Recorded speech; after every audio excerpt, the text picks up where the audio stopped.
राष्ट्रपति चुनाव को लेकर राजनीतिक सियासत जोरों पर है, तो वहीं दूसरी तरफ द्रौपदी मुर्मू को अच्छा खासा समर्थन मिलता नजर आ रहा है और यशवंत सिन्हा परिवार के ही यहां पर समर्थन पाते नजर नहीं आ रहे हैं। जी हां, एक हैरान करने वाली बात ही निकलकर सामने आई कि यशवंत सिन्हा के बेटे उनको समर्थन देते नजर नहीं आएंगे। जहां पर जयंत सिन्हा का कुछ अलग ही फैसला है द्रौपदी मुर्मू को लेकर, तो ये यशवंत सिन्हा के लिए बहुत बड़ा झटका है। लेकिन पारिवारिक मामले अलग और देश हित की बात अलग निकलकर सामने आती है। इन सब के बीच अगर बात करें यशवंत सिन्हा की पत्नी के बयान की तरफ कि राष्ट्रपति चुनाव को लेकर यशवंत सिन्हा की पत्नी का क्या कहना है, तो आप सभी को बता दें किस तरीके से 18 जुलाई को देश में राष्ट्रपति चुनाव के लिए वोट डाले जाएंगे। 21 जुलाई को देश को नया राष्ट्रपति मिल जाएगा। वैसे में जहां एनडीए ने इस चुनाव में द्रौपदी मुर्मू को अपना उम्मीदवार बनाया है, तो वहीं विपक्षी दलों ने नरेंद्र मोदी के कट्टर विरोधी कहे जाने वाले यशवंत सिन्हा को अपना प्रत्याशी बनाया है। फिलहाल संख्या बल के आधार पर देखें तो यशवंत सिन्हा के राष्ट्रपति बनने की उम्मीद बेहद कम है। यह हमारा ही नहीं कहना, बल्कि यहाँ पर यशवंत सिन्हा की पत्नी नीलिमा सिंह का भी कहना है। पहले तो यशवंत सिन्हा की पत्नी नीलिमा सिंह ने कहा कि मेरे पति को राष्ट्रपति उम्मीदवार बनाए जाने से खुशी तो है, लेकिन मुश्किल भी है। उन्होंने कहा कि मेरे पति साफ बोलने वाले लोगों में से हैं, उन्हें जो ठीक लगता है वे वही करते हैं, उनका कैरेक्टर बहुत मजबूत है। नीलिमा सिंह ने कहा कि यशवंत सिन्हा के पास उनका आत्मविश्वास है, वो गलत कामों को बर्दाश्त नहीं करते हैं, इसलिए वो कभी कभी अधिक बोल जाते हैं, ज़्यादा स्पष्ट बोल जाते हैं। वहीं यशवंत सिन्हा के राष्ट्रपति चुनाव जीतने की उम्मीद पर नीलिमा सिंह ने कहा कि जीतने की उम्मीद तो कोई खास नहीं है, क्योंकि बहुमत भाजपा के पास है और उम्मीदवार भी उन्होंने अच्छा चुना है। ऐसे में कोई खास उम्मीद तो नहीं है, लेकिन फिर देखते हैं क्या होता है, क्योंकि राजनीतिक खेल है, यहाँ पर क्रॉस वोटिंग भी हो सकती है।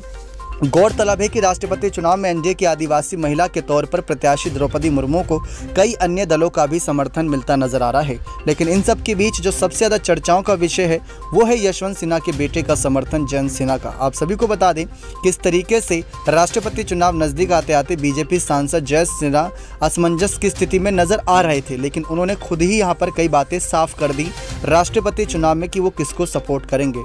जयंत सिन्हा ने साफ कहा कि वे बीजेपी सदस्य के तौर पर अपनी संवैधानिक जिम्मेदारी को निभाएंगे। उन्होंने लोगों से अपील की कि वे उन्हें एक बेटे के तौर पर ना देखें और न ही राष्ट्रपति चुनाव को पारिवारिक मुद्दा बनाएं। जयंत सिन्हा ने झारखंड के हजारीबाग से बीजेपी के सांसद हैं। वे 2014 में भी इसी सीट से चुनाव जीतकर संसद पहुंचे थे। मोदी सरकार के पहले कार्यकाल में वे केंद्रीय मंत्री भी बने थे। हालांकि 2019 में दोबारा चुनाव जीतने के बाद उन्हें मंत्रिमंडल में शामिल नहीं किया गया। उन्हें बताया कि लोग उनसे इस बारे में पूछ रहे हैं। इतना ही नहीं, मीडिया में भी उनसे इस तरह के सवाल पूछे जा रहे थे। जयंत सिन्हा ने ट्वीट कर यह भी कहा कि मैं सभी से अपील करता हूं कि मुझे एक बेटे के तौर पर ना देखें और ना ही इसे पारिवारिक मुद्दा बनाएं। मैं बीजेपी कार्यकर्ता हूं और हजारीबाग से सांसद हूं। मैं अपनी संवैधानिक जिम्मेदारियों को समझता हूं और उन्हें निभाऊंगा। अब देखना यही दिलचस्प होगा कि 18 जुलाई को राष्ट्रपति पद के लिए चुनाव होना है। ऐसे में एनडीए ने द्रौपदी मुर्मू को, तो वहीं दूसरा विपक्ष ने यशवंत सिन्हा को मैदान में उतारा है। अब किसकी जीत होती है, लेकिन यहाँ पर यशवंत सिन्हा की पत्नी और बेटे के बयान की तरफ देखा जाए तो साफ पता चलता है, साफ संकेत मिलते हैं कि यशवंत सिन्हा के राष्ट्रपति बनने के चांस बहुत कम है। लेकिन राजनीतिक है, कुछ भी हो सकता है। क्रॉस वोटिंग से लेकर कई तमाम यहाँ पर सियासत गरमा सकती है। इन सब के बीच अगर यहाँ पर यशवंत सिन्हा बाजी मार जाते हैं तो ये बहुत बड़ा एक तरीके से फैसला होगा सभी दलों का, क्योंकि यशवंत सिन्हा को अभी तक उतना अच्छा खासा समर्थन मिलता नहीं दिख रहा है मुकाबले में द्रौपदी मुर्मू के। द्रौपदी मुर्मू को अच्छा समर्थन इस वजह से भी मिल रहा है क्योंकि वे एक आदिवासी चेहरे के रूप में है, ऊपर से एक महिला भी हैं, और वहीं दूसरी तरफ अभी तक उनके साथ जितने भी मंत्रिमंडल के रिश्ते रहे वो काफ़ी अच्छे रहे। किसी से यहाँ पर मनमुटाव की कोई खबर नहीं है। तो ऐसे में हर विपक्ष का भी दल इनको समर्थन देने से कोई भी संकोच नहीं कर रहा है। देखना दिलचस्प होगा कि यशवंत सिन्हा क्या कुछ कर पाते हैं राष्ट्रपति चुनाव से पहले, ऐसा जादू जो सभी राजनीतिक दलों को उनके सामने झुकने पर मजबूर करे। ये तो आने वाला वक्त ही बताएगा। नेक्स्ट 9 न्यूज़ रूम की रिपोर्ट।